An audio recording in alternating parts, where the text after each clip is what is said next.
আমার নাম হাসান আহমেদ। হাসান আহমেদ, বয়স কত? 35। 35। আপনার জন্ম জেলা কোথায়? নারায়ণগঞ্জ। নারায়ণগঞ্জ। বলেন হাসান ভাই, কি গল্প আপনার একেবারে ছোটবেলা থেকে শুনতে চাই। ছোটবেলা হ্যাঁ? থেকে শুরু করি না। আমি একজন গৃহস্থ পরিবারে জন্ম আমার। বাবা কৃষক ছিলেন? আমার বাবা কৃষক ছিলেন। হুম, তা আমার বাবা কৃষক ছিলেন, কিন্তু আমরা ছোট্ট থেকে দেখেছি আমাদের অনেক সম্পদ আর কি, হুম। প্রায় 30 বিঘার মতো আর কি। আমরা নিজেদের জমি? জি জি, নিজেদের। কয় ভাই বোন ছিলেন আপনারা? আমরা 7 ভাই 2 বোন। ওকে। হুম। তখন ছোটবেলায় আমি আবার একটু আলসা ছিলাম, কাজ ক্লাস করিনি, হুম, একটু মানে দুষ্ট ছিলাম আর কি। তা কাজ করি না আমি।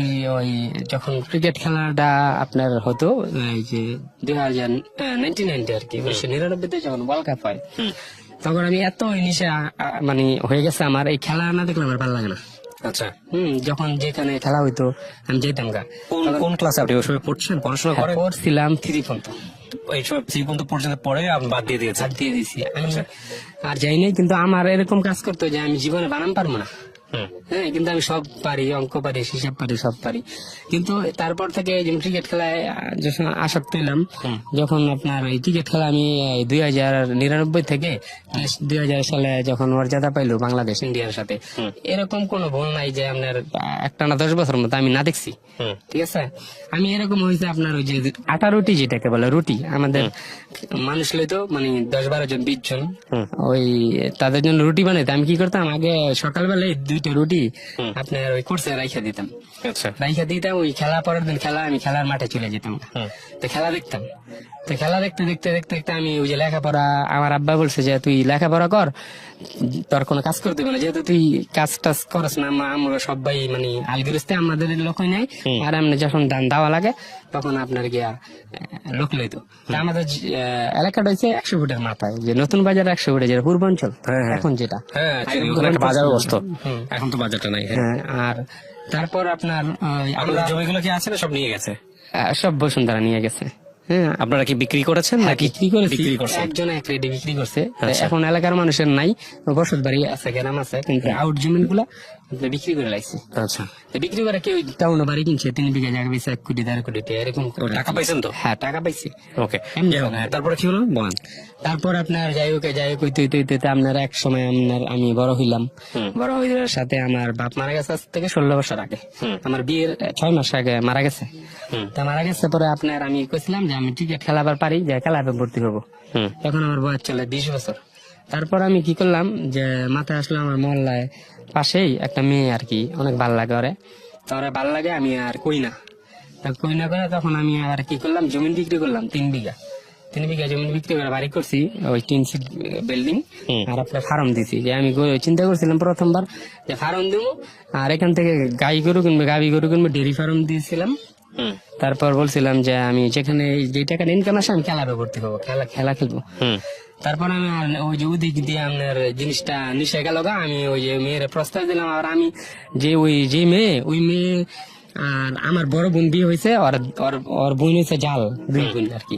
আচ্ছা। ওই কেমনে জানছে আমি একটা আংটি বানাইছি, তখন ওই কেমনে জানাই দিল। তারপর এটা নিয়ে জানা জানিয়েছে, আমার বলছে যে ওরা কি তুই বিয়ে করবি? আমি কইছে হ্যাঁ করবো। পরে আপনার ওই যখন আমি বিয়ে করি তখন আমার বউ আবার রাজি ছিল না, আপনাকে বিয়ে করতে চায় না। আপনার বয়স হলো তখন? তখন আমার বয়স 20 আর আমার বউর বছর আসলে 14। আচ্ছা। তারপর যাই হোক আমার যে বাড়ি ঘর, টাকা সম্পত্তি, জায়গা সম্পত্তি, আর ফ্যামিলির সবাই রাজি।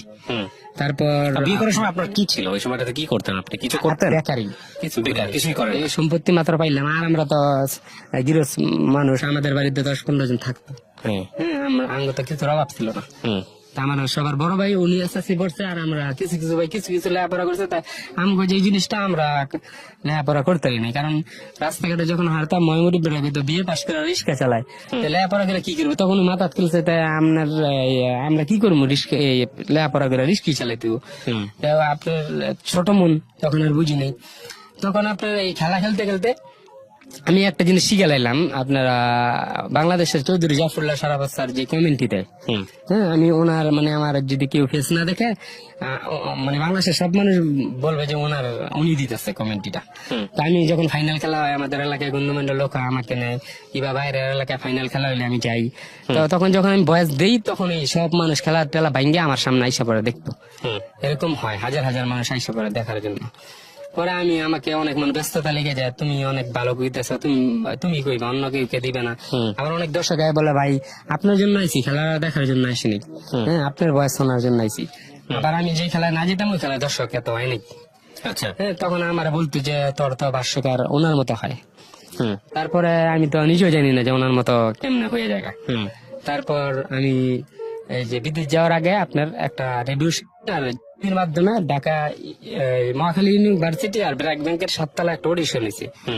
আপনার অডিশনে দিলাম, বিপিএল চলাকালে অডিশন দিলাম। তখন জাফরুল্লাহ সারাফত স্যার ছিল বিচারক। তখন আমি ওনার সাথে যখন কমেন্টি দিলাম 2টা বল ডেলিভারি মনিটরে, তখন ওটি বলছে যে কাটিং, তুমি তো নকল করছো। তা আমি বলছি স্যার আমি তো ডিলামনের মতো হয়ে যায়, আমি কি করবো? পরে বলছে তোমার ভাবে বলো। আমি স্যার আমার মতো আমি পারি না, আমি আপনার একটা ফ্রেন্ড। পরে উনি বললো যে তবে তো হবে না, নকল করলে তো হবে না। তা আমি বলছি স্যার কিছু বিশ্লেষণ করি খেলার ব্যাপারে। তো উনি বলছে যে করো। 1990 কিভাবে 2000 সালে টেস্টের মর্যাদা পাইলো, তখন আমি করলাম। পরে উনি এসে আমার জড়া ধরে বললো যে এটা কিভাবে সম্ভব। তারপরে বললো ঠিক আছে, এটা তো নতুন প্রথমবারের মতো অডিশন দেওয়া হলো, তোমাকে আমরা নিশ্চয় রাখবো। তারপর আমি চলে আসলাম। আর এর ফাঁকে আরো অনেক কাহিনী আছে। তখন যার পরে যে পিছনে চলে যাই, বিয়ে করলাম। বিয়ে করার পরে আপনার আর খেলার ভর্তি হইলাম না, তখন সংসারের জীবনে চলে গেলাম। তা আপনার আমি 2008 সালে লাস্টে দিয়ে যখন আওয়ামী সরকার পাশ হলে পরের দিন আমি গাবি গরু আনলাম 1.5 লক্ষ টাকা করে। কত? 1.5 লক্ষ টাকা করে এক একটা গাবি, সাভার হেমাদপুর থেকে। তারপর আপনার আধা মন করে দুধ দিত, 2টা গরু দুধ দিত 37 কেজি সকাল বিকাল। আর গরুগুলা গাপ রাখে নাই, মানে এক সিজনে খাইছি, পরে আর গাপ রাখে নাই। তারপর 30,000 টাকা করে বিক্রি করছি কষে করে। তখন 250 টাকা কেজি মাংস ছিল। তারপর আমি কি করবো, এখন তো এতগুলা টাকা নষ্ট হয়ে গেল। 1 বিঘা জমিন বিক্রি করছি 3 লক্ষ টাকা, আর আপনার 2টা গরুর দামে 2.5 লক্ষ টাকা। আর এখন বর্তমানে 1 বিঘা জায়গার দাম আছে আমাদের এলাকায় 90 লক্ষ টাকা। তারপর আমি বললাম যে না, বিদেশ যাবো। তারপরে আমার যে ওই বন্ধুটা সবসময় থাকতো, ছোটতেই আমার লগে থাকতো, এক মহল্লারই। তো আমার আবার 8 বছরের বড়। তো ওরা আবার দরিদ্র পরিবারের। তো ওই আমার বললো যে তুই নতুন বিয়ে করছ, তুই যদি বিদেশ চলে যাস, এমনি তোর কাছে রাজি হয় নাই, কিবা আর এখান থেকে যাইবো, তুই বিদেশ পরে যা, একটা সন্তান টন্তান হইলে পরে তুই যাইস। আমি বললাম যে অত ছোট্ট মানুষ, আমি হয়তো বিয়ে করে লেছি, কিন্তু যদি বাচ্চা হইতে গিয়া একটা সমস্যা পড়ে তখন। ওরা যাই হোক, পরে 6 মাস পরে আমার প্রথম সন্তান পেটে আসলো। মানে ওর আসার পরে আমার একটা মেয়ে হলো। মেয়ে হলো পরে আমার মেয়েটা হয়েছে আপনার 8 দিন হাসপাতালে, 8 দিনে মহাখালী মগবাজারের। তখন 1 লক্ষ টাকা গেছে আর কি। এমনি ওর দিন ওই আপনার জন্ডিস ছিল। ওর পরে মানে ইংলিশন দিয়া ওকে দুধ খাওয়াই দিব আমার ইংলিশন 12 ঘন্টার মধ্যে। তা জন্ডিস ছিল, এটা দিলাম। যাই হোক, তারপরে প্রথম সন্তান হইলো। তারপর 4 বছর পরে দ্বিতীয় সন্তান আমার আরেকটা মেয়ে হলো। প্রথমটার নাম রাফিয়া আফরোজ লিমু, ছোটটার নাম হচ্ছে রুয়াইফা আফরোজ সুমু। তারপর আমার দোনোটা মাইয়ে আমার অনেক আদরের আছে। আমি দোনোটা মাইয়ে ওইটার সঙ্গে 2 লক্ষ টাকা আছে। পরেরটা হয়েছে আপনার রিং রোডের আলসানিতে। পরে আমি বসুন্ধরায় যমুনায় আমার মায়া মার্কেট করাইতাম। টাকা আছিল, টাকা মনে করে নেই। বউরে সব কিছুই করতাম, ফল টল জুস টুস সবকিছু আছে, মানে কোন সময় অভাব করতে দেয়নি। আর আমিও কোন সময় বিলাসিতা করে নেই, জীবনে একটা দামি ঘড়ি কিনতে নাই, একটা মোবাইল কিনে নাই, কিছু করে নেই। কিন্তু আমার নিশা আছে টাকা কামাম, ব্যবসা করবো, বিজনেস করবো। মানুষ 5 জন 10 জন 20 জন। ওই সময় কি করতেন যখন আপনার বাচ্চা হলো 2টা? তখন কি? তখন ওই যে গরুর ফার্ম ছিল, ওই গরুর ফার্ম করতেছেন? হ্যাঁ, বিদেশ লাভ ছিল গরুর ফার্মে? না, ওটা লস। আবার ক্লোজ করে দিলাম। ক্লোজ করার পর আবার কিছু জমি বিক্রি করলাম। বিক্রি করার পরে আবার কিছু সার গরু তুললাম, ইন্ডিয়ান বলি শিলার থেকে আনছি। এক একটা গরু 8 মণ 9 মণ আনছি। অসুখ হয়ে গেছে। অসুখ হয়ে যাওয়ার পরে আপনার ডাক্তার আনছি উপজেলা থেকে 10,000 20,000 টাকা করে। তো গরু বুঝতে গেছে 3 মাস টাকার পরে অসুখ সারা না। তারপরে এক একটা গরু 50-60 টাকা করে লস হওয়ার পরে আবার গরু আনছি, দেশি গরু আনছি। পরে আবার আরেক গরু গুতা দামাই ডালাই। তারপর আবার বিক্রি করে লাইছি জিততে। বিক্রি করে আবার বলছি যে এইবার কি করবো, দোকান দিচ্ছি, মুদি দোকান এলাকায়। মুদি দোকান 1 বছর করছি। ওই যে বন্ধুটা ছিল, ওই বন্ধু ওর বাপ মারা গেছে। তো ওর বাইরা টিয়েরা খাওয়ান দেয় না। তা খাওয়ান দেয় না, আমার আমার বাড়িতে আসে আনাগুনা করে, একটা মানুষটাতে দেখলেই বোঝা যায় যে আজকে 3 দিন হয়েছে ওর বাপ মারা গেছে, হয়তো খাওয়ানোর জন্য আইসি, এতদিন আসে নাই। তখন আমি ওরা বলছি আমার স্ত্রীকে যে ওরা খাওয়ান দাও, তা আমার স্ত্রী দিছে। ও সবসময় আইতে যে কোনো সময় আমি বলছি তুই যে কোনো সময় আবি, খাবার খাই যাবি, সমস্যা নেই। আপনার বন্ধু? হ্যাঁ। তারপর এর সাথে পরিচয় কিভাবে আপনার? ও এক পাশাপাশি মহল্লা আমি। আচ্ছা, পাশাপাশি একই সাথে বড় হয়েছেন আপনারা এরকম? না, একই সাথে ছোট থেকে আমার 8 বছর ওই বড়, ছোট কি থেকে করতে পেশায়? ওই পেশায় ওই যে আগে লেখাপড়া করছে, ওরা গরিব আছিল, আমরা কাম কাজ করেন, ওর বাপ আছিল, নৌকা টুকা চালাইছে। তখন তো আর এত ইনকাম ছিল না, ওর বড় ভাইয়েরা এই যে মাটির কাজ টাজ করছে, মানে মাটির কাজ। যখন আপনার বাসায় আসতো তখন ও কি করে? আপনি তো গরু পালেন। তখন ও বেকার, তখন ও বেকার, আর জিরো পকেট। ওকে, তারপর? Zero pocket. তারপর আমি বললাম যে এই মুখটুক সুগার হয়েছে, ওরা খাবার দেয়। পরে ওই আমার গরু আছিল ফার্মে, মানে ঘর আছে সামনে, আর সামনে মাঝখানে দুয়ার, আবার মানে আমরা খালি জায়গায় দুয়ার বলি আর কি, আর এই সাইডে ফার্ম। তখন আমরা 3 ভাই, ওই জমিটা নিচে 7 ভাই, তো আমাদের অনেকগুলা বাড়ি। তবে আমরা পুরান বাড়িতে 4 ভাই, এই বাড়িতে 3 ভাই, ওটা 17% জমিন আর কি। তা 3 ভাইয়ের মধ্যে আমি মাঝখানে নিয়েছি, মাঝখানে নিয়ে আবার বাউন্ডারি করছিলাম, ইট দিয়ে বাউন্ডারি করে আপনার করছি, গেট মেট দিয়ে লইছি। তখন আমি ওই গরুর ফার্মে গেছে গিয়া গরু গোসল করাতে চাই, আমি কই না তুই খাবি, গরু গোসল করাতে, আমি গোসল করাই, তুই খারাপ। তারপর ওই যখন আমাদের অনেক জমিন আছিল, ওখানে ওই যে শাক টাক বাই নিতাম, তখন গিয়া দাঁড়ায় থাকলে ও একটা নিঃশ্বাস ছাড়তো আর কি, যে আমার তো কিছু নাই। তখন আমি আমার ওই স্ত্রীকে বলছি যে আমার তো দেখো ইনকাম নাই, আমি যা পাইছি বাপের সম্পত্তি পাইছি, এখন যদি ওরে আমি বন্ধু হিসাবে 1% 2% জমিন দিই, মাসে খারাপ করবো, আমার বাইরেই খারাপ করবো। আমার যদি ইনকাম থাকতো তাহলে একজনটা দিল, কই তেল নিলে। এইটা আবার আমার বউ বললো এটা কেমনে, এটা দিলে খারাপ করবো। তাই আমি কইছি যাক দেখা যাক নেক্সটে, ঠিক আছে, যেহেতু কিছু নাই। আমার আছে, আমার আসামে 20% বাড়ির মতো আছে জায়গা। আমি বলছি 1% জায়গা দিলে আর কি হবে, তখন 1% জায়গার দাম ছিল 4-5 লাখ টাকা। আচ্ছা, তারপর এই কথাটা আবার ওরকে জানাই নাই যে আমি তারা জমিন দিন, বউর কাছে বলছিলাম। এরকমও হয়েছে, এটা কেউ জানে না, যে ও যখন আমার দোকানে ছিল, তখন একদিন রাত হয়ে গেছে গা, তা আমাদের তো যেটা বেডরুম আর কি, ওই বেডরুমে তো একটা খাট আর এমুরা রুমও খালি। তা ওই রাইত হয়ে গেছে গা, শীতের দিন ছিল আর কি, শীতের দিন ছিল, তখন মশা লাগতো অনেক, মশা রাখতে ওই পাশের রুম খালি, তা তো মশায় কামড়াইবো। তা আমি কি করছি, এই জিনিসটা করা ঠিকও নাই, এটা আল্লাহ মাফ করবো না, মানে আমি এক পাশে বউকে দিছি, মাঝখানে আমি ওই সাইডে হয়েছে, এরকম করে 2 রাত হয়েছি। তারপর মানে একটা আমার মানবতায় আর কি দিছিলাম, কিন্তু এটা এত ভালোবাসতাম না, এটা কথাটা ঠিক নয়। কিন্তু পৃথিবীর কোন বন্ধুকে এরকম করবো, এটা মনে হয় না। না, এটা তো ডেফিনেটলি আপনি ওকে অনেক অনেক ভালোবাসতেন, কিন্তু যদিও এটা উচিত হয় নাই। আমার উচিত হয় না, আমার দৃষ্টিতে আমি ওর প্রতি বিচার করছি, আর এটা তাই তারপরও 6-7 বছর চলে গেছে গ্যাপ, এটা অনেক আগের কথা। আচ্ছা, তো এইভাবে ওকে জায়গা দিচ্ছেন। তারপর আপনার কোম্পানিতে আমাদের যেটা চেয়ারম্যান, উনি গ্রুপের মালিক। আপনার উনি আবার ওই ওনার সাইডে, বালুর সাইডে, যেটা আপনার অনেক আমাদের যে বন্ধের জমিন গুলো ছিল, ওটা বালু দিয়ে বসছে ট্রলার দিয়া। তো এখানে অনেক আমাদের এলাকার লোক কাজ টাজ করে এর পক্ষে। তো ওই যে আমার যে বন্ধু, ওরা 15,000 টাকা বেতন রাখছে, কিন্তু ওই হয়তো অবৈধ কাজ টাজ করতো, মানে করতো টাকা টোকা গরমিল করে, ওই ধরেন 2-3 কোটি টাকার মালিক হয়ে আছে। কে?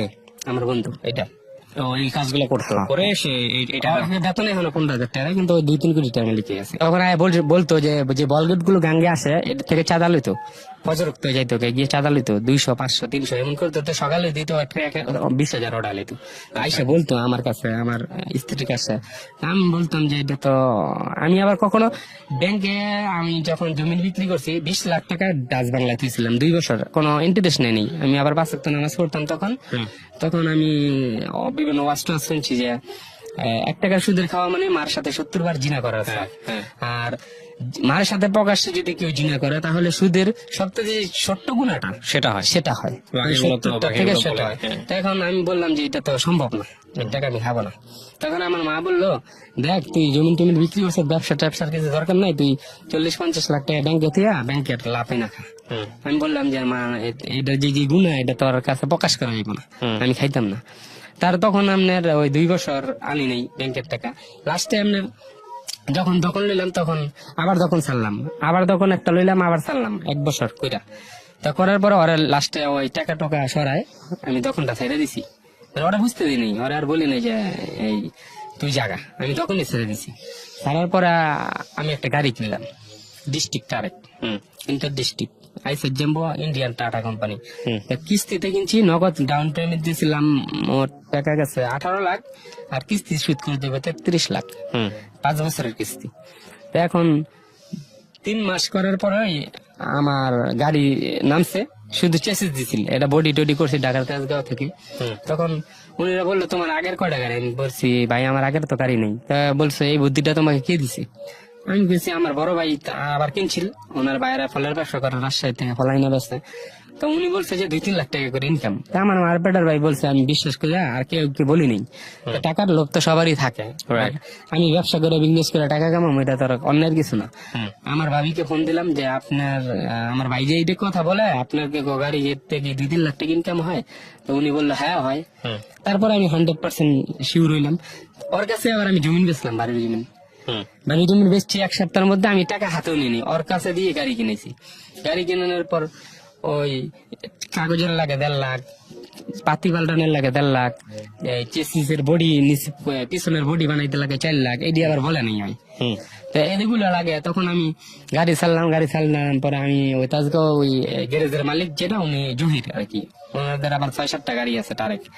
তা উনি বললো যে আপনি তো এই লাইনে নতুন আসছেন, তা আপনি তো এই লাইনে তো একটা মারা খাইছেন, আপনি তো বুঝতেন না। হুম আপনি এই কাজটা করছেন কি? আপনি মনে হয় টাকাটা বিদেশ থেকে মায়া আনছেন, এর লেগে মায়া নাই। আর আমি কইছি ভাই বিদেশ থেকে এমনি কামাও, আমার বয়সই তো অল্প, আমি টাকাটা জমিন বেচছি এর লেগেই। হুম তারপর আমি তো ছোটতে একটু ট্যালেন্ট আছিল আমার কি, ব্যবসা ট্যাবসা করবো। আমি লেখাপড়া করি নাই, কিন্তু অনেক এমনি একটা অনেক ট্যালেন্ট আর কি। হুম এমনি অঙ্ক টঙ্ক সব মিলাইতে পারি। কেউ আছে হিসাব নিয়ে ক্যালকুলেটার বয় না, আমার লড়াই হিসাব নেই।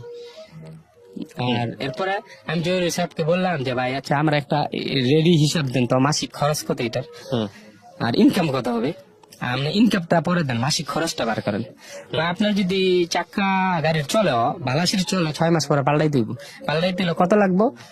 6 মাস পরে পাল্টাইলে 2.5 লাখ লাগবে, পুরো সিট পাল্টাইলে। তাই 2 বছরে 5 লাখ, 5 লাখ মানে প্রতি মাসে 45,000, হুম আর সার্ভিসিং এর 10,000, 55,000, আর কিস্তি আছে 55,000, 1,10,000। আবার ইঞ্জিন নষ্ট হলে আমি বললাম কত লাগবে? 3-4 লাখ। আমি ইঞ্জিন ছাড়া হয় তাহলে আমার তো এই টাকাটা চাক্কার টাকাটা প্রতি মাসে 45,000 তুই তুই। হুম তা গাড়ি চললো, গাড়ি চলার পর 1 মাসে আমার টাকা দিল 55,000, আর চাক্কা বাস্ট করে লইছে 2টা, চাক্কার দাম 66,000। বাংলা বাজার থেকে পুরান টাউনের চাক্কা আনলাম 2টা 66,000 টাকা দিয়া। হুম এখন আমার প্রশ্ন হলো যে আমি এত টাকা ইনভেস্ট করলাম, আমার বউ যদি বলে কিংবা আমার পরিবার ফ্যামিলি যদি বলে যে 20 লক্ষ টাকা 30 লক্ষ টাকা ব্যবসা ইনভেস্ট করার পরে যদি ব্যবসায় আবার ভরতে হয় নতুন অবস্থায়, হুম। তাহলে এই ব্যবসা করে কি লাভ? আপনার গাড়ি ছিল কয়টা? একটা কার কিনছেন, পিক আপ কিনছেন না ট্রাক কিনছেন? ট্রাক, ইন্টারডিস্ট্রিক্ট ট্রাক, ওই পাবনার ড্রাইভার ছিল, আমার বাড়ির ড্রাইভার হওয়া করে। আচ্ছা, তো উনি চাক্কা বাস্ট করে লেগেছে। আমি বলছি যে এই চাক্কাটা বিক্রি হয় কত? 100 টাকা না। তা আমার ভাই বলছে যে 6 মাস চলার পরে, ওই গ্যারেজের মিস্ত্রি বলছে 6 মাস চলার পরে এটা গ্যারামিন বেচে বিক্রি হয় 15,000 করে পুরান চাক্কা। হুম তাহলে আমার চাক্কা বাস্ট হইলো 15 দিনে, একটা বিকতো না। তারপরে আবার বাস্ট করে লইলো। তখন আমি চিন্তা করলাম কি, নতুন অবস্থায় যদি আমার এরকম হয় তাহলে পুরান হইলে ইঞ্জিন নষ্ট হইব, এটা নষ্ট হইবে, এটা নষ্ট হইবে, তখন তো আমার বাড়ি ঘর বেচালে দিব। হ্যাঁ, তারপর আমি বললাম যা লস হলো লসে বিক্রি করে লাগবো। তা আমার বাইরে বললাম বিক্রি করে দাও, না তোরটা তুই বিক্রি করে, আমি এটা নাই। তারপর আমি যেমনি হোক বিক্রি করলাম। বিক্রি করার পরে আবার এমনি এমনি চলতেছি। দেখা গেছে আমার যে জমিনটা আছিল, ওই বাড়িটা ছাড়া আরো আউটে জমিন আছে 14 শতাংশ। ওটা বিক্রি করছেন? 14 শতাংশ জায়গা আমার একটা আশা আছে যে যখন 50 লাখ টাকা হইব তখন আমি এটার মধ্যে 5-6 তলা বাড়ি করে ভাড়া দিব, হ্যাঁ, আর নিজে একটা টুকিটাকি ব্যবসা করবো। তখন ওই গাড়ি কিনে লাইলো, এই জায়গাটা আমার নষ্ট করে লাইলো। তখন আমি বললাম এতগুলো টাকা আমি কি করবো, কেমনে তুলবো? তখন আমার এলাকায় যারা জুয়া খেলতো আর কি, তাস খেলতো, তখন আমি বললাম যে বড় জুয়া খেলা কই হয়? তখন একজনে নিয়ে গেছে। পরে আমি তো জুয়ার মধ্যে ঢুকে গেলেন? হ্যাঁ, জুয়ার মধ্যে ঢুকে গেলাম। কেন ঢুকলেন? টাকা তোলার জন্য? ওই টাকা তোলার জন্য গাড়ি। তারপর আমি 2 দিনে 4 লাখ টাকা আইডালেছি। 4 লাখ টাকা আইডালেছি। পরে আমার বউ তো তখন জানে না, হ্যাঁ, আমার জানে যে আমি আবার খেয়ার কিনতেছি, আবার ফার্মে গরু তুলবো। আমার ফার্ম কিন্তু রেডি করাবি। তখন আমি গরু কিনবো, কুড়া বসে কিনছি, অনেক কিছু কিনছি। তখন ছিল বৈশাখ মাস আর কি। তখন কিনলাম 70-80 হাজার টাকা ওই যে খেয়ার যেটা ধানের আটি, এটি কিনলাম। কেনার পরে এখন গরু যেই টাকা দান ওই টাকা সব আইডালেছি। আইডালার পরে তখন তো টাকা ফুরাইলে তো ঘরের জিনিস, ঘরের মানুষ জানবে যে টাকা কই। তখন মানে আমি বললাম যে আমি তো জুয়া খেলে আলেছি। তখন কয় যে বিশ্বাস করে না মানুষ, না ওই 5 ওয়াক্ত নামাজ পড়ে জুয়া খেলতে পারে না।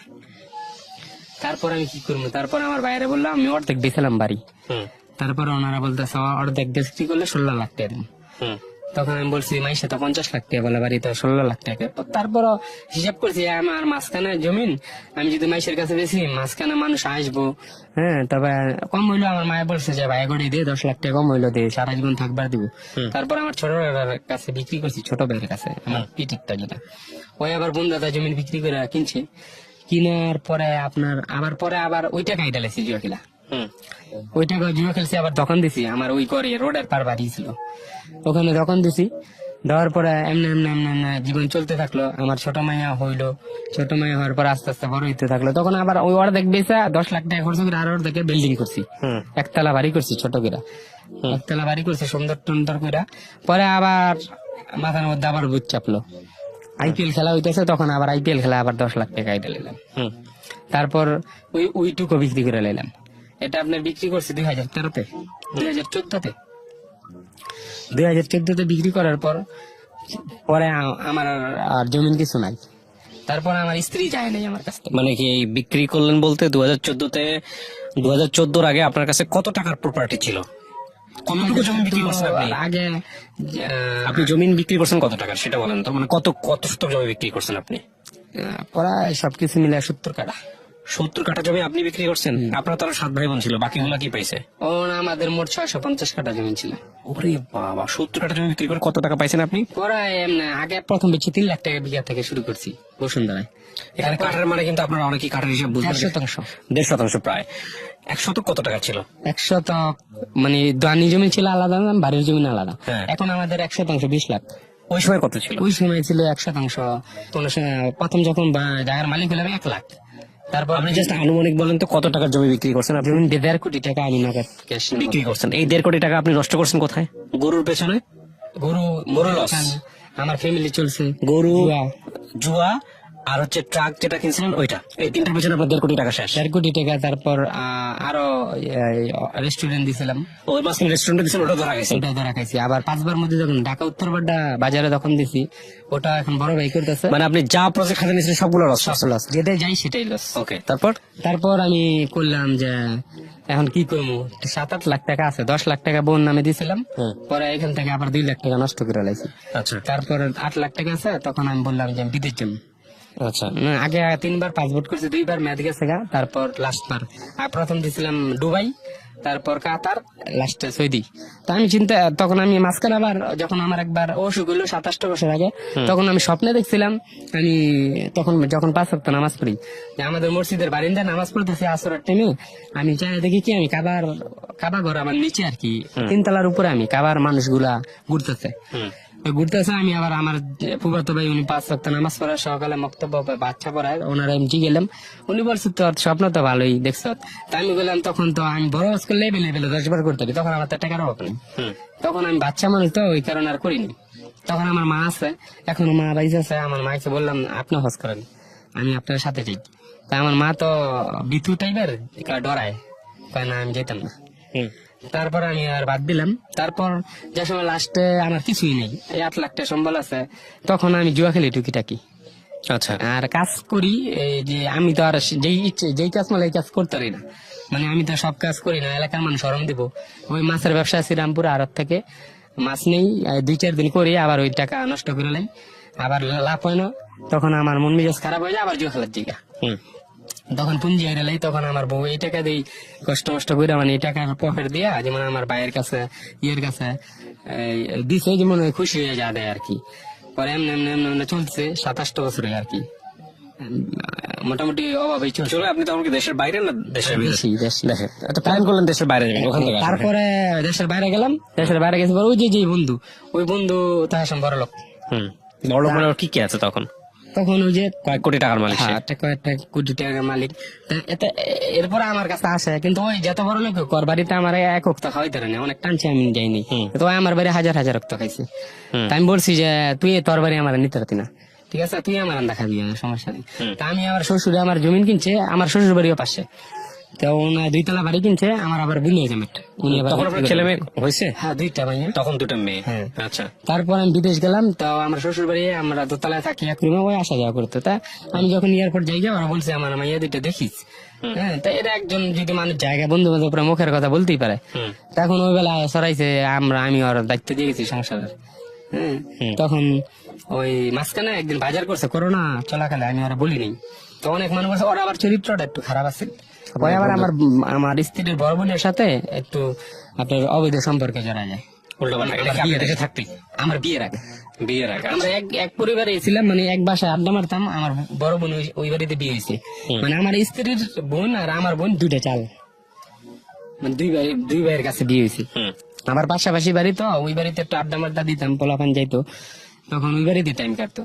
তারপর বিদেশে আমি যাইগা, বিদেশ যাওয়ার পরে ও একদিন বাজার দিছে করোনা কালে, তখন মানুষ সন্দেহ করতেছে ওই বাজার দিব ওকে।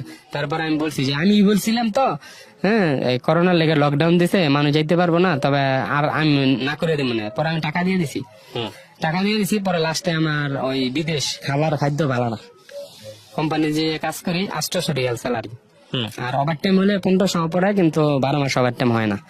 আর এক জায়গায় দাঁড়ায় কাজ করতে হয়, কলেস্টোরে কাজ করি, আইস বরাবে।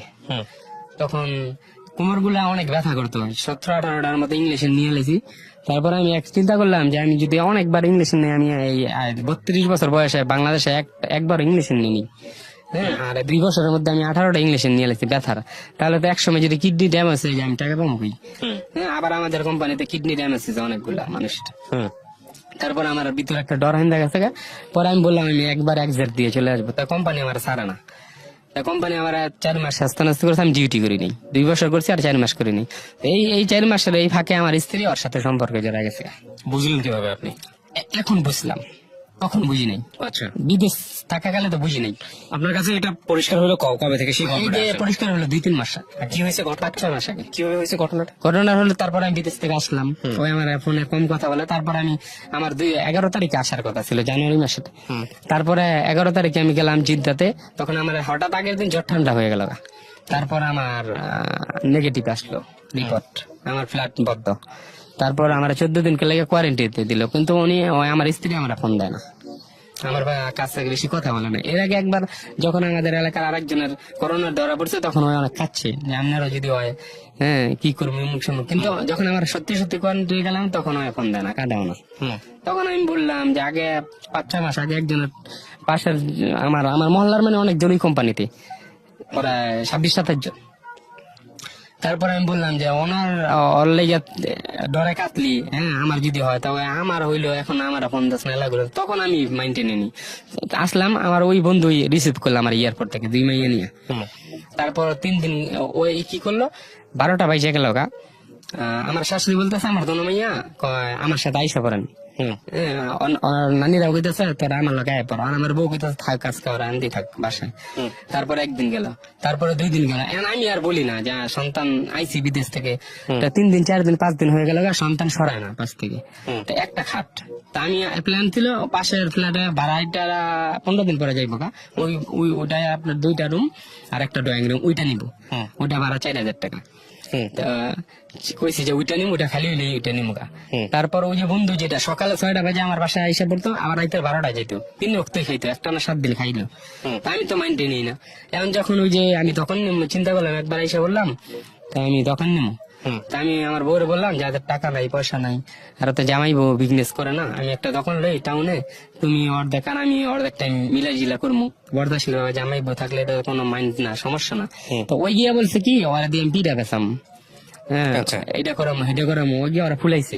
আর আমারে খেপাইছে যে এই করতো না কে কাম করতে করে খাইতো না কে, হ্যাঁ, পিটাই নিয়ে দিবি মুখ সুমুখ এটা। তারপর ওরা বললাম যে এরকম দখন লইলে দোকানদারি করে না মানুষ। পরে বলছে কাম করে খেলে তোর ভাত খামুকে। পরে আমি একটা থাবড়া দিছি, ওই যে ওর কথা স্মরণ কিরা। তারপরে আমার বন্ধু বললো কি দিয়ে তুই তোর চোর দিকে চাওয়ান জানা, তুই যেন মার্ডার করে লাবি। আমি চিন্তা করলাম কি রে, ওই আমার শিখাই দিল, আবার ওই উল্টা রিয়াকশন নাই। তখন আমার বউ চলে গেল রাগ করে, পাশের বাড়ি ওর বাড়ি ছিল ওই বাড়িতে। তা আমি বলছি রাগ করে চলে এসে যাক, পরে আসে না, আরো 4-5 দিন গেলাম, মানুষ টানুষ নিয়ে আর আইবো না, ভাত খেত না। তা আমি বলছি ঠিক আছে, ভাত না খেলে আর কি করা। তো ওই বলতেছে যখন দোষ তুই যেই জায়গা তাকে টাকা রাইছ, তুই যে বিদেশ যাওয়ার আগে আমি জুয়া খেলতাম, যেই জায়গার টাকা রাইছ এই জায়গা তুই যাইতে হবে তোর। তুই এই ব্যবসা বাণিজ্য করে কিছু করতে পারতি না জীবনে, টাকা হইলে বউর অভাব নেই। অমুক সমুক এটা এটা হেনতেন। তা তখন আমার মনে জানা দিছে কি রে ওই শিখায় খায় নাকি আমার বোর সাথে কোনো কিছু আছে, আমার ধ্বংস করতে চায়, ই করতে চায়। তখনও আমি এটা চিন্তা করি, আবার আমি ওই নিশা আবার জড়া গিয়ে আপনার টাকা হাইরা লাইলাম 20,000। তো 20,000 হাইরা লাইছি পরে ও আমার বউ বলতেছে পরের দিন আমি লক লাই গেছি পরে টাকা দেখাইলে, পুরো টাকা দেখাইলে আমি যাবো। ওই যে বিদেশ করে যে টাকা আনছিলাম 5 লাখ, ওই টাকা ইয়েতে তুলছি ব্যাংকের থেকে ব্যবসা করার জন্য। তখন বলতেছে পুরো টাকা দেখাইলে আমি আসবো। পরে আমি পুরো টাকা দেখানোর জন্য আবার গেছি জুয়া খেলতে, আবার গিয়ে এটা লেছি, আবার গিয়ে এটা লেছি। এখন ওই জানে আমি নিশ্চিত আনবো, আমার বন্ধু জানে যে নিশ্চিত আনবো, ওরা আবার এটা দিয়ে দিছি শেষ। ওই আমার বন্ধু রাত্রে ঘুমাইতে সময় আমার বাচ্চা আমার শ্বশুর বাড়ি দিতে যাক, আমি তো ওর বাড়ি আবার শ্বশুর বাড়ি আগুয়ে সামনে, তা ওকে আমি তো যাবো বাসায় বাড়িতে, তখন আমি আগুয়ে দিয়ে যাবো না। তা আমি ওরা পাঠাই আমার সন্তান আইনা দেওয়ার লেগে, স্ত্রী আইনা দেওয়ার লেগে, ওই আর উল্টা গিয়ে আনতা কি কয় এটা তো আমি যাই না পাশে।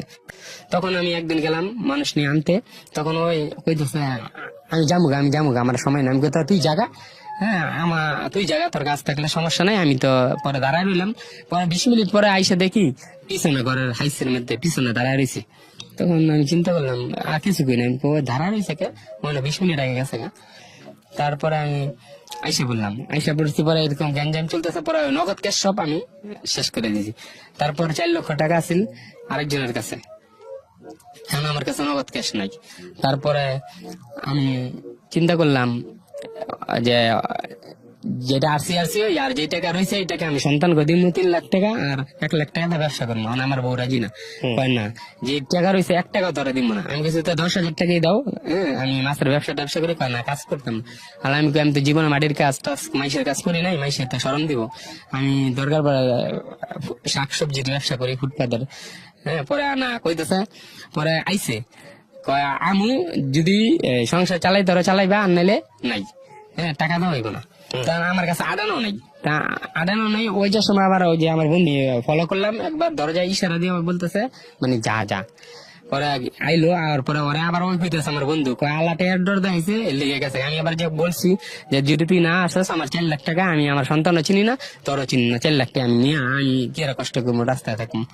তারপরে ওই আইসছে, আমার পরের দিন ওই ফ্ল্যাটে গেলাম, ওই ফ্ল্যাটের মানুষ গেছে গা 15-16 দিন পরে আসছে। পরে 2 রেখা আসিল পরে ওই আমার সাথে মানে শরীর টাচ করবে না, কিবা যেটা আর কি আমি আর ই করি না, বেশি জোরাজোরি করি না।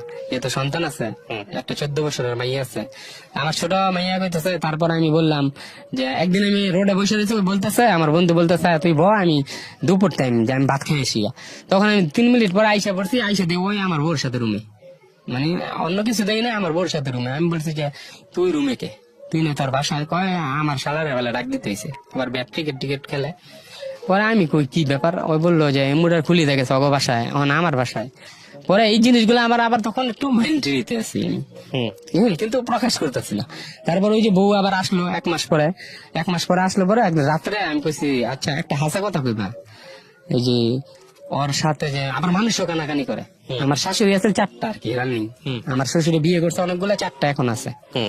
তা আমার শাশুড়ি গুলা বলতেছে আপনার ওই ছাড়াই সব ঝামেলা লাগাইতেছে আপনার সংসার। তখন আপনার সংসারে ঝামেলা লাগাইতেছে এই ছাড়াই। আমি বলছি যে আগে তো অনেকবার আইনা দিছে, ওই বলে না সিরিয়াসলি ভাবে আনে না, ওই তো আপনার সংসার ভাঙতেছে। পরে আমি আমার বউর ওই যে এই রাত্রে জিগেলাম যে আচ্ছা একটা হাসা কথা কই, ওর সাথে কি আমার সম্পর্ক আছে কিবা, যে আমি এমন সেদিন দেখলাম এমদায় পড়লো, আবার এইটা এমন মানে জিগেছে। পরে ওই ফায়ার হয়ে গেছে, কইছে না তবে তোমার লাগে আর সংসারই করা যাবে না, তুমি যেহেতু আমার সন্দেহ করছো সংসারই করা যাবে না। আলা আমি কইছি যে ঠিক আছে যদি ভালো না লাগে তবে তুমি যাও গা।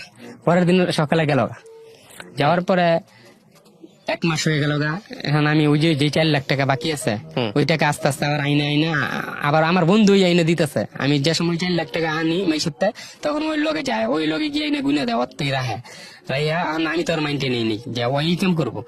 পরে আমি যখন শেষ তা আমি এখন ঘর ভাড়া দিতে পারি না, ওই আবার ওর বোনের বাসায় থাকে মোরা সামনে, তখন ঘর ভাড়া দিতে পারি না। মানে লাস্টে কি করলাম, এখন আমার সব শেষ, টাকা নাই। তা আমার সন্তান মাঝখানে আইতো আবার আইতো না, ডাকলে আইতো আবার আইতো না। পরে আমার সন্তান বলতেছে একদিন হঠাৎ 2 মাইয়া কইতেছে তুমি আর আমাদের সাথে যোগাযোগ করার চেষ্টা করবে না। আপনাকে? হ্যাঁ আচ্ছা। আমার ছোট মেয়ে কইতেছে তুমি আর আমাদের সাথে যোগাযোগ করার চেষ্টা করবে না ভবিষ্যতে।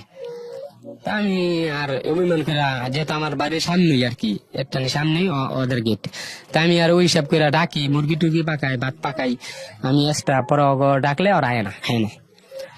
তারপর আমি আর যাই নাই। পরে আমি লাস্টে যখন আমার শাশুড়ি তাল্লা লাগাইলো রুমের মধ্যে, আমি আর ভাড়া দিতে পারি না, বেকার। এখন আমি চিন্তা করলাম আমি কাজ করবো, তা একটা চাকরি পাওয়া হয়েছিল এমবি কোম্পানি, যে ব্রিজ টিরিজ করে। আমি আবার পাক শাক পারি মোটামুটি, বাবুরচির আর কি 15,000 টাকা স্যালারি। আমি যেই দিন আমি আসলাম সেই দিন এর আগের দিন ওরা ওই আমাদের এলাকা সাইড আরেক এলাকায় আসলো, এর 3 দিন পরে ওই ফাঁস হয়েছে, ওর সাথে যার বিয়ে হইলো। তারপর আমি শোনার পরে তো আমার মাথা নষ্ট, তারপর আমি চাকরি যাই নাই। মানে আপনাকে না জানাই বিয়ে করে ফেলছে তারা? হ্যাঁ ফাঁস হইলো এটা আপনার সামনে? হ্যাঁ, ফাঁস হলে আমার শাশুড়ি বলতেছে, আবার আমার শাশুড়ির আমার শ্বশুর বাড়ির সামনের বাড়ি আমার বোনের বাড়ি। তখন ওই চাকরি লেগে গেছি, পরে মিস্টেক হয়ে গেল, চাকরি বানানি এলাম। বলতেছে তোমার চাকরি কনফার্ম, তবে যে কোনো সময় আমরা পোস্ট খালি হইলে তোমাকে জানাবো। তারপর আমার বোনের বাড়ি গেলাম, এখন তো আমার থাকার জায়গা নাই। আমার যে পুরান বাড়ি বা এক বাড়ি আমি যাই না, হ্যাঁ তো যাই না। মানে আমার মা এক ভাইয়ের বাড়ি থাকে, এক 5 দিন 7 দিন। তা আমাদের জমিন আছে, রুম আছে অনেকগুলা, খাইলে এখন তা আমি একলা। তারপর আমার বোনের বাড়ি গেলাম, বোনের বাড়ি আমার শ্বশুরের দুয়ারের সামনে, ওনাদের বিল্ডিং। তখন আমি ঘুমেতে শুনতেছি ঝগড়া, মানে আমার এক শাশুড়ি আরেক শাশুড়ির লাগে ঝগড়া লাগছে, বিয়ে হয়ে গেছে। তারপর আমি কইলাম যে বিয়ে হয়ে গেছে, তা আমি যেই গ্রামে থাকি আবার ওই গ্রামে পরের দিন ফজর উঠতে গেলাম ওর বড় বোনের বাসায়, গিয়ে গেলাম, ওর বোন ফাঁস করে না, না বিয়ে হয়নি মুখ সুমুখ। আমি বললাম যে আমি জানি আমার বউর কাছে কোনো টাকা নাই, আমার সন্তান তো স্কুলে পড়ে কেমনে, চলে কেমনে, আমার বউর আমার শ্বশুরও 1 টাকা দেয়নি, তাহলে ও চলে কেমনে, আবার গার্মেন্টসও চাকরি করে না, তাহলে এটা জানতে হইব না। আর আমার বউ যে আত্মগোপন করলো, কই থাকে আমার জানায় না, আমার সন্তানটা যে লায়েক, তাহলে আমার কি জানার অধিকার আছে না? আমার লায়েক সন্তানটা মেয়ে ছেলে না তো। তারপর ওনারা কয় না জানলাম হেন্দা থাকবো। তারপর মানুষের করার সাথে বিয়ে হয়ে গেছে। তখন আমি এমনি বার করতে করতে 4 মাস গেল গা। 4 মাস যাওয়ার পরে লাস্টে একদিন গিয়া পাইছি ঠিকানা মতো, ঘরে গিয়ে দিই ফ্রিজ সবকিছু নিউ আর কি, নতুন যমুনা ফ্রিজ, সামনে ম্যাট্রিক্স এই ফোমের। তারপর ওর হাতে দেখি টাচ মোবাইল আর একটা বাটন মোবাইল। তো ওই যে বন্ধুর নাম্বার ওরা দিয়ে আমি ঘরে গেছি, পরে আমার 2 সন্তান বাইরে দিয়ে আমার চেয়ার পারতেছে, বলতেছে আমরা থাই না বড় মাইয়া কইতেছে। আলা আর পাশাপাশি মহিলা ছেলে কইতেছে মা এটা কিরকম বাপের দিয়া কইতেছে আমরা থাই না, তবে তুই আইসলি কেন্দা ওই রেছ। পরে আমি ওই ওর ঘরে গেলাম, আর আগে একবার বিছাইছিলাম, এই ঘর আমি মিস্টেক করছিলাম। তো ওই ঘর আমি ডিকুরে যাওয়ার পরে ওই ঘরে আর পাই, ওই ঘরে পাওয়ার পরে আমি ওরা এমন অবস্থায় দেখলাম যেমন একটা নর্তকী যে এমনি থাকে এমপি মন্ত্রী জন্য অপেক্ষা করার লেগে, এরকম স্টাইল ওরা করে লেছি। 20-25 হাজার টাকা দামের লেহেঙ্গা পিন্ধনো, এরপরে টাচ মোবাইল টোবাইল, মানে কি গেট আপ একদম ভিআইপি। তারপরে টাচ মোবাইল দিয়ে ফোন দিতেছে ওই আমার বন্ধু যায় ওরে। তারপর আমি তো নাম্বারটা দেখে চিনা লাইছি পরে আমার মাথা নষ্ট। তারপর আমি মোবাইলটা নিয়ে ওর থেকে জোরে বিয়ে করছো ওরা? হ্যাঁ, তারা আপনাকে জানাই নাই? জানাই না, এর 6-7 মাস আগে বিয়ে করে আছে, আমি জানতাম না। তারপর ওর 2টা সন্তান আছে, ওর একটা মেয়ে আছে একটা ছেলে আছে, 5-7 বছরের ছেলে আছে আগের ঘরের? হ্যাঁ, আগের ঘরের বউ আছে। তখন বউ ছিল আগের ঘরের? আগের ঘর এখন আছে রান্নি, মানে 2টাই বউ এখন? আমার বউকে বিয়ে করে বাইরে রাখছে, গোপন রাখছে, আত্মগোপন। টাকার মালিক আছে, ওর বউ বলছে, ওর বউ কইছে দিতে আমার বলতেছে 2 বছর ধরে যে আরেকটা বিয়ে করবো, 5 ওয়াক্ত নামাজ পড়ে। আমার বউ আবার 5 ওয়াক্ত নামাজ পড়তো, 5 ওয়াক্ত নামাজ পড়ে, হ্যাঁ আরেকটা বিয়ে করবো, বাইরে রাখবো। ভাই আমি একটু শর্ট করে ফেলি, আমি কয়েকটা প্রশ্ন করি আপনাকে। আপনাকে কি ডিভোর্স দিয়েছে আপনার বাড়ি? জি। পেপার পাইছেন আপনি হাতে? আপনার সন্তানদের সাথে আপনার যোগাযোগ আছে? না, সন্তানদের সাথেও যোগাযোগ নাই। আপনার স্ত্রী তার মানে ওকে বিয়ে করেছে, এটা এখন সবাই জানে? হ্যাঁ সবাই ওরা স্বীকার করছে, আমাদের এলাকার যারা মাতবর তারাও স্বীকার করছে। আপনার যেটা হচ্ছে যে আপনার যে বন্ধু, তার সাথে আপনার কোনো সম্পর্ক আছে এখন? এখন যে এই 1 মাস ধরে 2 মাস আগের থেকে নাই, যেদিন পাস করলো। কখনো জিজ্ঞেস করছিলেন যে তুই? আগে অনেকবার জিজ্ঞেস করছি ভাই। না আপনি বিয়েটা জানার পরে ওকে একবার জিজ্ঞেস করছিলেন যে তুই কাজটা কেন করতি? বিয়ের আগে যখন কানাকানি হয়েছে তখন ওরা বারবার জিজ্ঞেসি ভাই এই কাজটা যদি হয় আমি মেনে নিতে পারতাম না, এই কাজটা যদি হয় তুই, যে আমি তোরে সবসময় বিশ্বাস করছি। না মাইনে তো আপনি নিতে পারবেন না, সেটা আমি জানি, আপনি জানেন, সবাই জানে।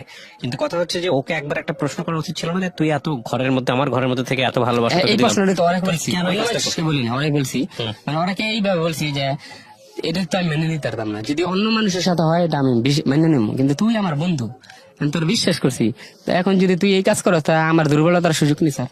হ্যাঁ, আর আমার দুর্বলতার সুযোগ নিয়ে এই কাজটা করা কি ঠিক আছে? তো উনি বলছে ওই বলছে করে নাই, বারবার অস্বীকার করছে, বলছে কেমন তার এখন তো যাইতাম বার ফিরা, মানে এরকম ভাবে রাখছিল রে। আপনি শুধু আমাকে বলেন, আমি আর গল্পের ভিতরে যাচ্ছি না, যেহেতু আপনার সন্তান আছে, উনি এখন অন্য ঘরে স্ত্রী, দরকার নাই। আপনি শুধু আমাকে একটু বলেন যে গল্পটা আপনি কেন বললেন আজকে আমার কাছে বা লাখো মানুষের কাছে? বললাম যে আমি যে বিশ্বাস করলাম, আমার বউর প্রতি আপত্তি নেই, আমার বউ গেছে আমার আছে, আর ওরা অনেক ভালোবাসি, এখনো মিস করি, আমার প্রতি রাতে স্বপ্নে দেখি। হ্যাঁ, আমি ওরা বলতে পারতাম কিন্তু না। বউ গেছে, আপত্তি নেই কেন আপনার? আপত্তি আছে, কিন্তু ওই যে আমার বন্ধু তো ওরা বিশ্বাস করে আনিয়েছি বাড়িতে, এই কারণে আমার না, আপনার বন্ধু তো বন্ধুর জায়গায়, কিন্তু বউ তো আপনার বন্ধুর চাইতে অনেক অনেক বেশি গুরুত্বপূর্ণ আপনার জীবনের ক্ষেত্রে এবং অনেক বেশি ক্লোজ। সেটা বউ তো, বউয়ের সাথে তো আর বন্ধুত্বের কম্পেয়ার হতে পারে না। এখন কিন্তু আমার বউ গেলে বউর- আপনার আপত্তি থাকবে না কেন? আমার বউর আপত্তি আছে, এই কারণে বললাম যে আপত্তি আছে দেখি তো আমি এখনো বিয়ে করিনি। আচ্ছা, আরেকটা জিনিস যেটা, সেটা হচ্ছে আপনার মাত্র 2 মাসের জন্য 3 মাস হলো জেনেছেন, এখনই সিদ্ধান্ত নেওয়ার কিছু আসে নাই বিয়ের। কিন্তু আপনার সন্তানদের ক্ষেত্রে যেটা হয়েছে, আপনার দুইটা মেয়ের কেউই আপনার কাছে নাই। নাই, আমি এরকম বলছি সন্তান যে দেখ তোর মায়ের আমার ছেড়ে দিছে, আমি কিন্তু তোর মায়ের ছাড়ি নেই, তোর মায়ের ঘৃণা করার দরকার। তুই আমাদের কাছে আয়া পর, আমি দরকার পরে তোকে ডাইল ভাত পারি, যেমনি পারি, আমি তো বিয়ে করিনি।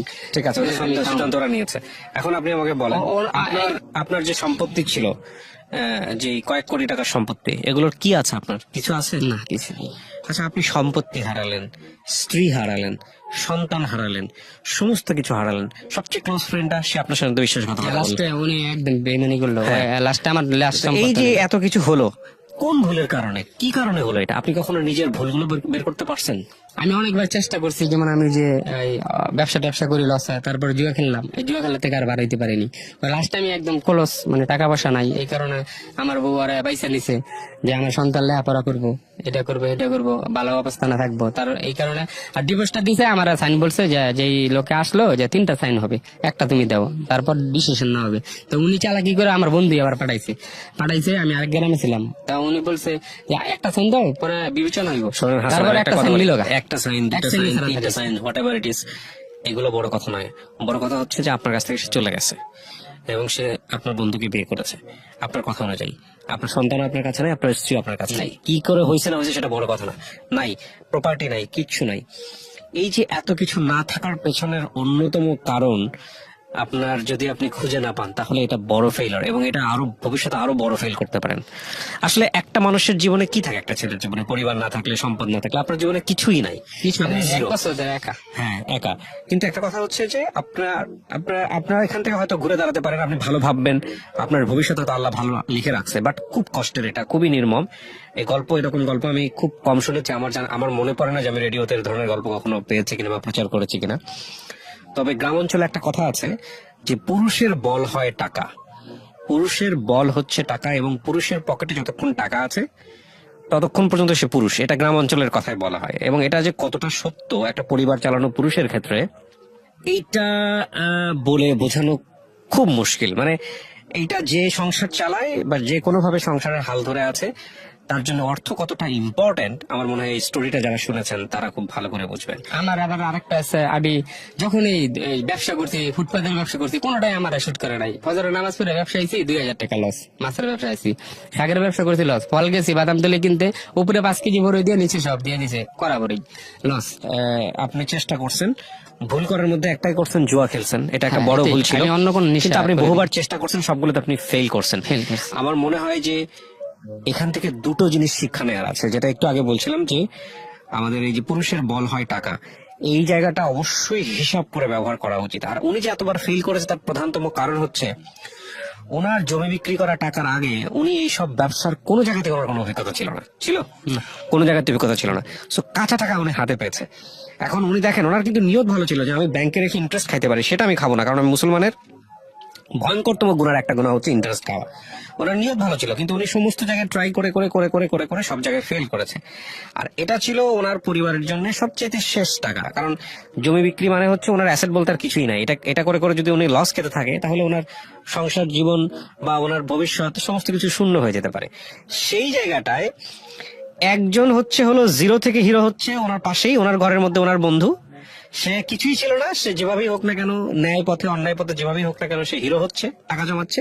আরেকটা হচ্ছে এনার কাছে হালাল টাকা আছে, কিন্তু সামহাও উনি বিভিন্নভাবে চেষ্টা করে বিভিন্নভাবে ধরা খেয়ে খেয়ে জিরো হয়ে গেছে। একটা উঠেছে, একটা নেমেছে, এবং এই জিনিসটার মাঝামাঝি থেকেছে ওনার স্ত্রী। ওনার স্ত্রী তারপরে ওনার সন্তানদের জন্য হোক, ওনার নিজের জন্য হোক, যেহেতু একটা একপাক্ষিক গল্প, হয়তো ওনারও অনেক অনেক ভুল আছে যেটা এই গল্পে উঠে আসেনি, উনি ওনার মতো করে সিদ্ধান্ত নিয়েছেন, আর ইনি দিন শেষে পরাজিত একজন মানুষ। এটা খুবই খুবই খুবই শিক্ষণীয় একটা গল্প। কোনো ব্যবসা, কোনো কিছুতে সেই পরিমাণ ইনভেস্ট করবেন না যে পরিমাণ ইনভেস্ট আপনার একেবারে মূলধন থেকে করলে খুব রিস্ক হয়। কারণ যদি আপনার এক্সপিরিয়েন্স না থাকে তাহলে ওই টাকাটা কিন্তু আপনি কোনোভাবেই ফিরাই নিয়ে আসতে পারবেন না, এবং এটা লস মানে হচ্ছে একদম মূলধন থেকে লস। আপনি প্রফিট থেকে এক্সপিরিয়েন্স করতে পারেন। ধরেন আমি নিজেও খুব একটা যে ব্যবসায়ী মানুষ তা না, বাট আমি হলে কি করতাম, আপনি কোন একটা ব্যবসাতে প্রফিট করেছেন, সাফিসিয়েন্ট প্রফিট, আপনি সেই প্রফিট থেকে নতুন একটা বিজনেসের কথা চিন্তা করতে পারেন, তাও শুরু করতে হবে জিরো থেকে, স্টেপ বাই স্টেপ। কিন্তু ওনার ক্ষেত্রে যেটা হয়েছে, উনি না বুঝে না শুনে ট্রাকের পিছনে 20-30 লাখ 40 লাখ টাকা ইনভেস্ট করে ফেলেছে। একজনের মানুষের কথা শুনেছে, শুনে উনি গাড়ি লাইনে নেমে গেছে।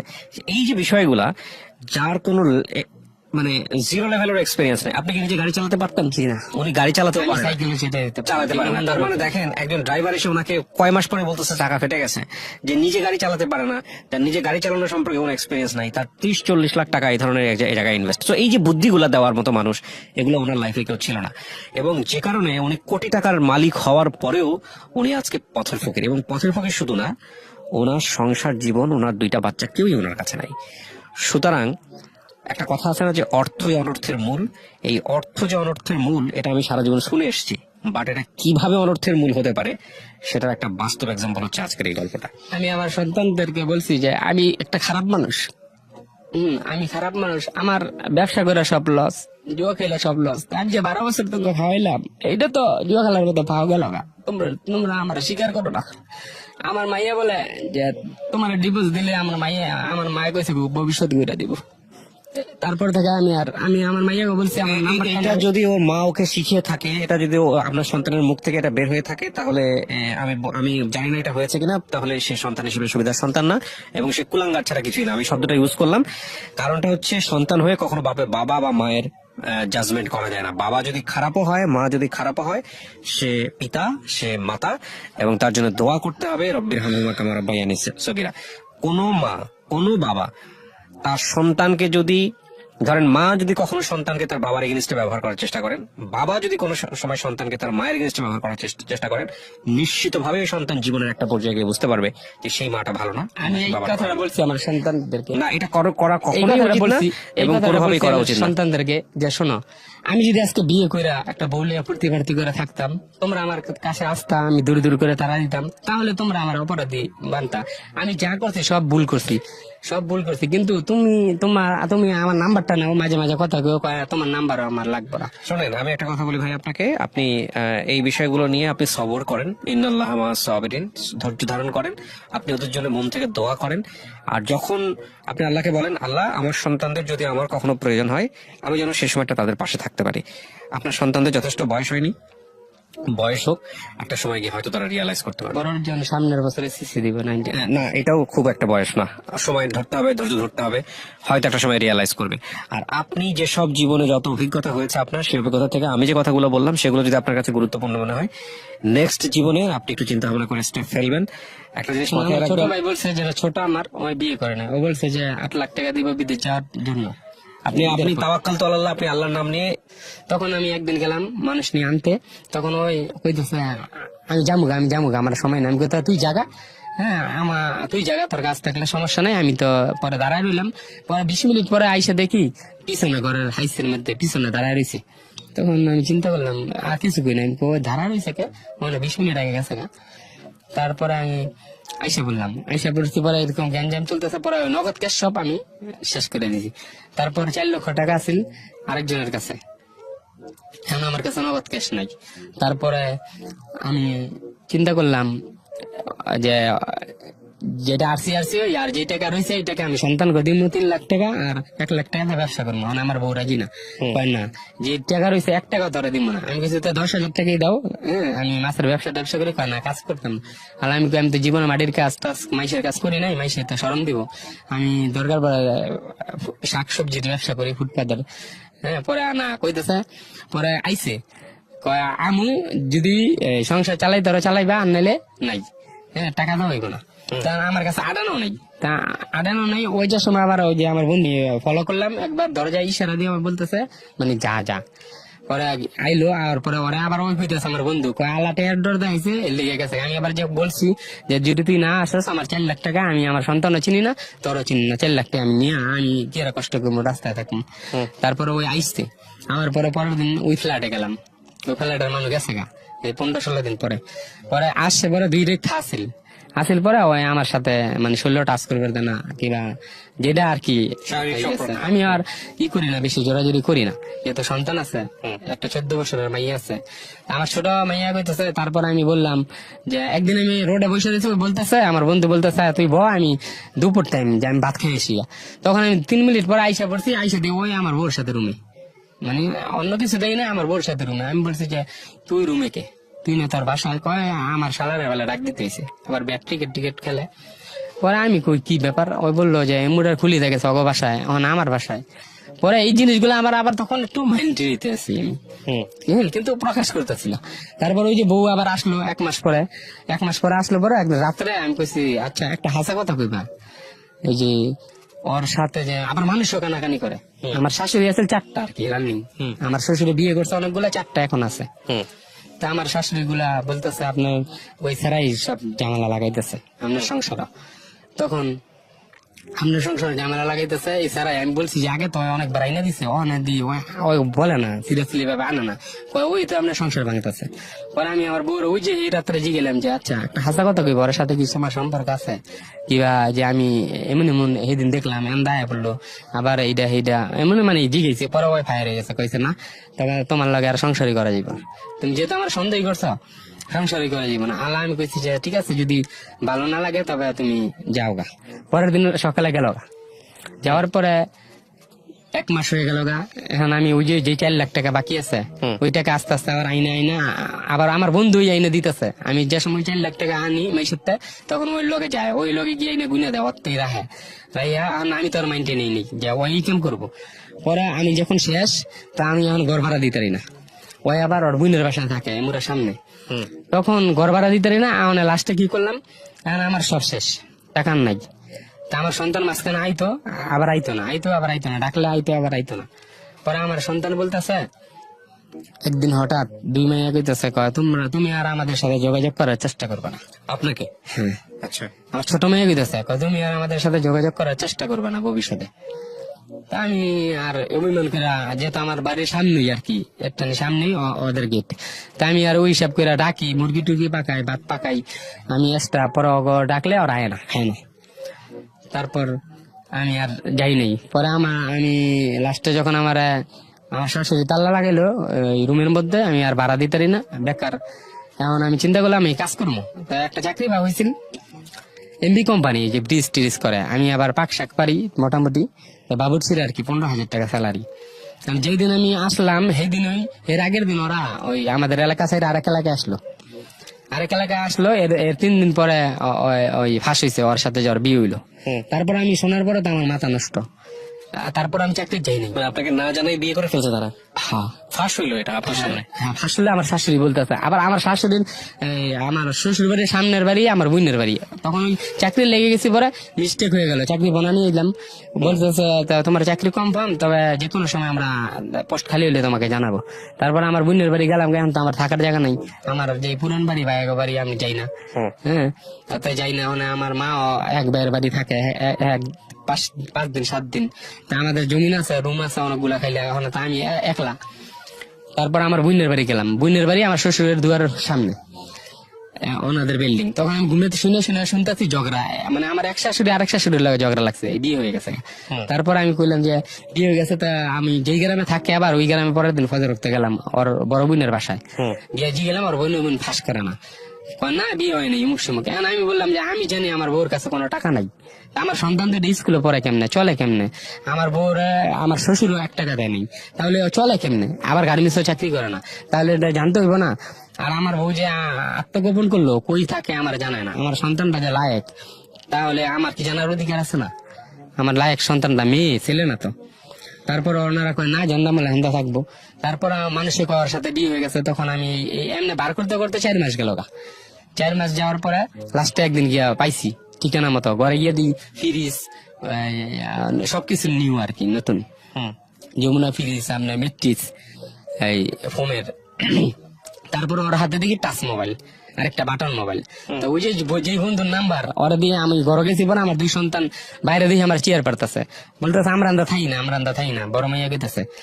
আর পাশে মহিলা ছেলে কইতেছে মা এটা কিরকম বাপের দিয়া কইতেছে আমরা আন্দা থাই না, তবে তুই আইসলি কেন্দা উইরেই সব। পরে আমি ওই ওর ঘরে গেলাম, আরো আগে একবার বিছাইছিলাম, এই ঘর আমি মিস্টেক করছিলাম। তো ওই ঘর আমি ডিকুরে যাওয়ার পরে ওই ঘরে ওরা পাই, ওই ঘরে পাওয়ার পরে আমি ওরা এমন অবস্থায় দেখলাম যেমন একটা নর্তকী যে এমনি থাকে এমপি মন্ত্রী জন্য অপেক্ষা করার লেগে, এরকম স্টাইল ওরা করে লেগেছে। 20-25 হাজার টাকা দামের লেহেঙ্গা পিন্ধন, এরপরে টাচ মোবাইল টোবাইল, মানে কি গেট আপ একদম ভিআইপি। তারপরে টাচ মোবাইল দিয়ে ফোন দিতেছে ওই আমার বন্ধু যায় ওরে। তারপর আমি তো নাম্বারটা দেখে চিনা লাইছি পরে আমার মাথা নষ্ট। তারপর আমি মোবাইলটা নিয়ে ওর থেকে জোরে বিয়ে করছে ওরা? হ্যাঁ, তারা আপনাকে জানাই নাই? এর 6-7 মাস আগে বিয়ে করে আসছি, আমি জানতাম না। তারপর ওর 2টা সন্তান আছে, ওর একটা মেয়ে আছে, একটা ছেলে আছে, 5-7 বছরের ছেলে আছে। আগের ঘরের? হ্যাঁ, আগের ঘরের বউ আছে। তখন বউ ছিল আগের ঘরের? আগের ঘর এখন আছে আর আমি, আমরা 2টাই বউ এখন। আমার বউকে বিয়ে করে বাইরে রাখছে, গোপন রাখছে, আত্মগোপন। আচ্ছা। টাকার মালিক আছে, ওর বউ বলছে, ওর বউ কইছে লেগিতে আমার বলতেছে 2 বছর ধরে যে আরেকটা বিয়ে করবো, 5 ওয়াক্ত নামাজ পড়ে। আমার বউ আবার 5 ওয়াক্ত নামাজ পড়তো, 5 ওয়াক্ত নামাজ পড়ে হ্যাঁ আরেকটা বিয়ে করবো, বাইরে রাখবো। ভাই আমি একটু শর্ট করে ফেলি, আমি কয়েকটা প্রশ্ন করি আপনাকে। আপনাকে কি ডিভোর্স দিয়েছে আপনার ওয়াইফ? জি। পেপার পাইছেন আপনি হাতে? আপনার সন্তানদের সাথে আপনার যোগাযোগ আছে? না, সন্তানদের সাথেও যোগাযোগ নাই। আপনার স্ত্রী তার মানে ওকে বিয়ে করেছে, এটা এখন সবাই জানে? হ্যাঁ, সবাই ওরা স্বীকার করছে, আমাদের এলাকার যারা মাতবর তারাও স্বীকার করছে। Okay, আপনার যেটা হচ্ছে যে আপনার যে বন্ধু, তার সাথে আপনার কোনো সম্পর্ক আছে এখন? এখন এই যে এই 1 মাস ধরে 2 মাস আগের থেকে নাই, যেদিন পাস করলো। আপনি কখনো জিজ্ঞেস করছিলেন যে তুই আগে অনেকবার জিজ্ঞেস করছি ভাই। না, আপনি বিয়েটা জানার পরে ওকে একবার জিজ্ঞেস করছিলেন যে তুই কাজটা কেন করলি? বিয়ের আগে যখন কানাকানি হয়েছে তখন ওরা বারবার জিজ্ঞেসি ভাই এই কাজটা যদি হয় আমি মেনে নিতে পারতাম না, এই কাজটা যদি হয় তুই যে আমি তোরা সবসময় বিশ্বাস করছি। না মাইনে তো আপনি নিতে পারবেন না, সেটা আমি জানি, আপনি জানেন, সবাই জানে। কিন্তু কথা হচ্ছে যে ওকে একবার একটা প্রশ্ন করা উচিত ছিল না যে তুই এত ঘরের মধ্যে, আমার ঘরের মধ্যে থেকে এত ভালোবাসা এই প্রশ্নটা তো অনেক বলছি, কেন বলি না, অনেক বলছি।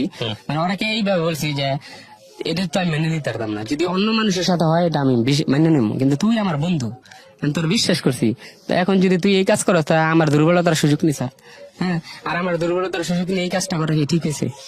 তো উনি বলছে, ওই বলছে করে নাই, বারবার অস্বীকার করছে, বলছে কেমন তার রাখ পর্যন্ত দেখাইতাম বারবিরা, মানে এরকম ভাবে রাখছিল রে। আপনি শুধু আমাকে বলেন, আমি আর গল্পের ভিতরে যাচ্ছি না, যেহেতু আপনার সন্তান আছে, উনি এখন অন্য ঘরের স্ত্রী, দরকার নাই। আপনি শুধু আমাকে একটু বলেন যে গল্পটা আপনি কেন বললেন আজকে আমার কাছে বা লাখো মানুষের কাছে? বললাম যে আমি যে বিশ্বাস করলাম, আমার বউর প্রতি আপত্তি নেই, আমার বউ গেছে আমার আছে, ওরা অনেক ভালোবাসি, এখনো মিস করি, আমি প্রতি রাতে স্বপ্নে দেখি। হ্যাঁ, আমি ওরা বলতে পারতাম না। বউ গেছে, আপত্তি নেই কেন আপনার?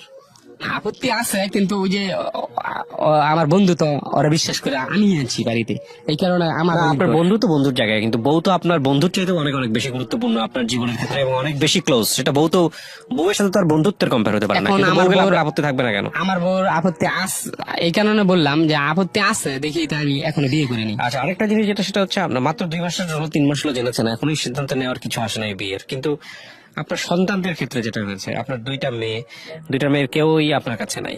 আমি এরকম বলছি সন্তান যে দেখ তোর মায়ের আমার ছেড়ে দিছে, আমি কিন্তু তোর মায়ের ছাড়ি নেই, তোর মায়ের ঘৃণা করার দরকার। তুই আমাদের কাছে আয়া পর, আমি দরকার পরে তোকে ডাল ভাত পারি, এমনি পারি, আমি তো বিয়ে করিনি। ঠিক আছে, সিদ্ধান্ত ওরা নিয়েছে। এখন আপনি আমাকে বলেন, আপনার যে সম্পত্তি ছিল, যে কয়েক কোটি টাকার সম্পত্তি, এগুলোর কি আছে? আপনার কিছু আছে? না, কিছু। আচ্ছা, আপনি সম্পত্তি হারালেন, স্ত্রী হারালেন, সন্তান হারালেন, সমস্ত কিছু হারালেন, সবচেয়ে ক্লোজ ফ্রেন্ডটা সে আপনার সাথে বিশ্বাসঘাতকতা করলো। লাস্টে উনি একদম বেইমানি করলো। লাস্টে আমার এই যে এত কিছু হলো, কোন ভুলের কারণে, কি কারণে হলো এটা? আপনি কখনো নিজের ভুলগুলো বের করতে পারছেন? আমি অনেকবার চেষ্টা করছি, যেমন আমি যে ব্যবসা করি লস হয়, তারপর জুয়া খেললাম, এই জুয়া খেলা থেকে আর বাড়াইতে পারিনি। লাস্ট আমি একদম কলস, মানে টাকা পয়সা নাই, এই কারণে আমার বউ আর পয়সা নিছে যে আমার সন্তান লেখাপড়া করবো, এটা করবো, ভালো অবস্থানে থাকবো, তার এই কারণে। আর ডিভোর্সটা দিছে আমার, সাইন বলছে যে যেই লোকে আসলো যে 3টা সাইন হবে, একটা তুমি দাও, তারপর ডিসিশন না হবে। তো উনি চালাকি করে আমার বন্ধু আবার পাঠাইছে, আমি আরেক গ্রামে ছিলাম, তা উনি বলছে যে একটা সাইন দাও, পরে বিবেচনা হইব। তারপর একটা সাইন নিল, একটা সাইন, 2টা সাইন, 3টা সাইন, হোয়াটএভার ইট ইজ, এগুলো বড় কথা নয়, বড় কথা হচ্ছে যে আপনার কাছ থেকে সে চলে গেছে এবং সে আপনার বন্ধুকে বিয়ে করেছে আপনার কথা অনুযায়ী। আপনার সন্তান আপনার কাছে নাই, আপনার স্ত্রী আপনার কাছে নাই। কি করে হয়েছে না হয়েছে সেটা বড় কথা না, নাই প্রপার্টি নাই, কিচ্ছু নাই। এই যে এত কিছু না থাকার পেছনের অন্যতম কারণ আপনার যদি আপনি খুঁজে না পান তাহলে এটা বড় ফেইলার, এবং এটা আরো ভবিষ্যতে আরো বড় ফেল করতে পারেন। আসলে একটা মানুষের জীবনে কি থাকে, একটা ছেলের জীবনে পরিবার না থাকলে, সম্পদ না থাকলে আপনার জীবনে কিছুই নাই, কিছু আপনি এক zero। বছর ধরে একা। হ্যাঁ, একা। কিন্তু একটা কথা হচ্ছে যে আপনার এখান থেকে হয়তো ঘুরে দাঁড়াতে পারেন, আপনি ভালো ভাববেন, আপনার ভবিষ্যতে তো আল্লাহ ভালো লিখে রাখছে, বাট খুব কষ্টের, এটা খুবই নির্মম এই গল্প। এরকম গল্প আমি খুব কম শুনেছি, আমার মনে পড়ে না যে আমি রেডিওতে এই ধরনের গল্প কখনো পেয়েছি কিনা বা প্রচার করেছি কিনা। তবে গ্রাম অঞ্চলে একটা কথা আছে যে পুরুষের বল হয় টাকা, পুরুষের বল হচ্ছে টাকা, এবং পুরুষের পকেটে যতক্ষণ টাকা আছে ততক্ষণ পর্যন্ত সে পুরুষ। এটা গ্রাম অঞ্চলের কথাই বলা হয়, এবং এটা যে কতটা সত্য একটা পরিবার